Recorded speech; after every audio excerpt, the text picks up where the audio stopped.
Unless you've been hiding under a rock, you've seen 50 Cent promoting Den of Thieves for forever on his Instagram, Facebook, pretty much everywhere that man goes. So obviously, if you see him promoting it so hard, you would figure he's going to be the main character and this is going to be about him.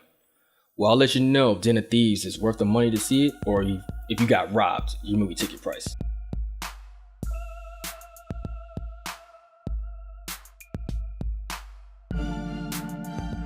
Hey, what's going on, guys? Welcome to another T.T.S. Reviews. My name is Mike Floyd, and today I'm reviewing Den of Thieves.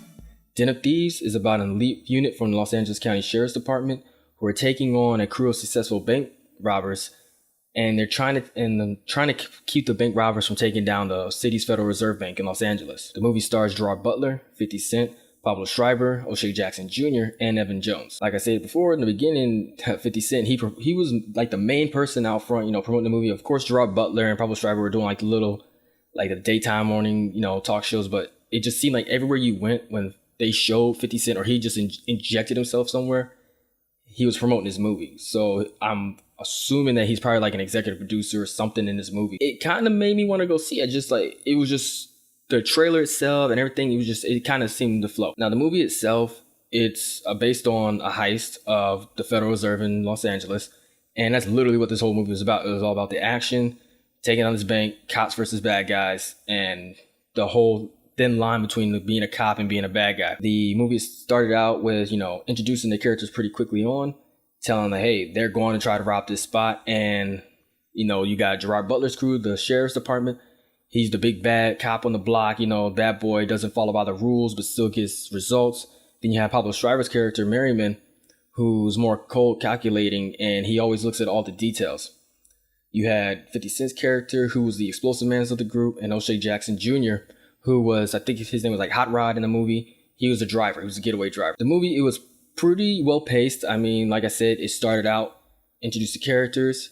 It went straight into the interaction between the cops and the bad guys, and went straight into the actual heist itself. The action scenes were pretty on point. There wasn't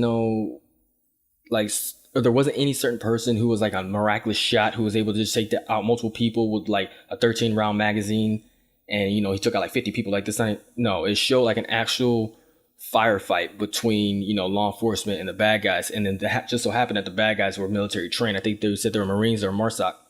And so it showed with the weapon handling that they had, like when Pablo Schreiber's character, Merriman, was handling the 249, like you saw in the trailer, you could tell that he actually practiced with that weapon. And they actually used the right nomenclature and everything with those weapon systems the entire movie. O'Shea Jackson Jr. was a nice surprise in this movie. He was a main character in the movie, and you can tell that he's getting more and more comfortable, taking on these like lead roles. He's breaking out of his dad's shadow, so he's not doing the movies like, Are We There Yet?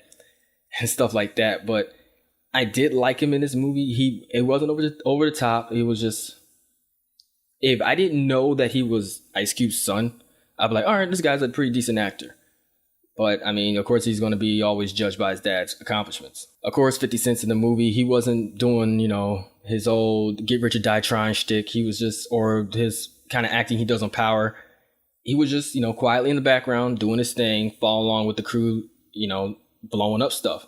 And I kind of like that. I mean, I understand, he has a giant social media following, so he was just doing his thing just to get the movie out. But I did like the fact that he was just he wasn't the main focus of the movie. I think Pablo Schreiber did a really good job playing Merriman, being the main bad guy. There were a couple spots in the movie that I thought they could have just left out, like the whole situation between Big Nick and his wife and his family. I just felt like you saw them for like 2 scenes and that was it. It was like, even with 50 Cent's family, I mean, it was nice little comic relief, but it just didn't seem like it was needed for this type of movie. It seems like with these type of movies, they're always throwing in like the big bad cop and, he has the family life. He has to somehow juggle that between the two.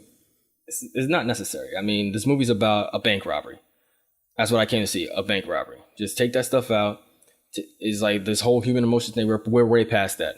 We're talking about cold calculated killing machines. That's what we're talking about. So all in all, I thought the movie was actually pretty good. It was 2 hours and 2 minutes long. So, I mean, it was quite lengthy, but it didn't feel like it was any wasted space. So everything that they showed was for a reason. There was like a scene with the strip club that at first when I saw it, I was like, oh, this is unnecessary. Like they're always showing the strip club scene, but it actually led into the reason why that strip club encounter was necessary, which was pretty well done. So for Den of Thieves, I'll give it 4 out of 5 stars. I would definitely see this movie again. I'll probably check it out on Netflix. I haven't bought a DVD in years, so I probably won't pick it up on DVD. If it's on TV, I'll probably end up watching it. I like a lot of crime movies and like gangster movies like that, and this wasn't too over the top, so this will fit that bill for like the kind of movies I like to watch. So that's gonna be it for this episode of T.T.S. Reviews. Make sure to hit that like button, hit subscribe. Check us out every week. We try to drop new videos every Friday and Saturday, all movie reviews and game reviews whenever we can get them done throughout the week. So thank you. Until next time, guys.